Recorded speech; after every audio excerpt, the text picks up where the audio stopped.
En prav lep pozdrav in sicer zelo kratko javljanje o spletni prevari, SMS prevari, ki jo pač pošiljajo skemerji, kaj želijo, nimam pojma, dobila sem zadevo tudi jaz. V glavnem, če greste na spletno stran Republika Slovenija gov.si, boste videli, na finančni upravi je tole obvestilo, poskus prevare z e-poštnim SMS-om ali sporočilom, da naj bi FURS, da Davkarija Slovenije pošiljala ljudem, državljanom po elektronski pošti ali SMS-u, da dobijo vračilo davka.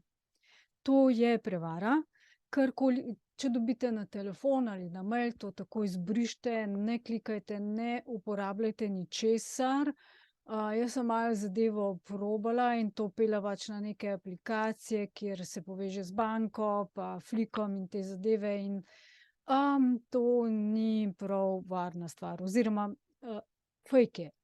Zadeva je fejk. Tega ne pošilja država Slovenija in, ne vračajo davkov na ta način in pa tudi, Republika Slovenija ne obvešča državljanov po SMS-u in po mailu.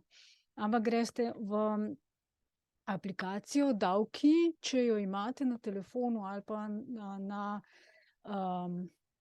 kompjuterju oziroma računalniku, greste noter, se zlogirate s svojim, uradnim podpisom, elektronskim, digitalnim, in lahko dostopate do teh zadev. Drugače pa pač, ne reagirati na te zadeve. Toliko samo v opozorilo, pa mimogrede, Zen dela izjemno dobro in pa, to javljanje bo konec leta, ker veliko delam na tem, veliko proučujem, pa se slišimo konec leta in bodite v redu.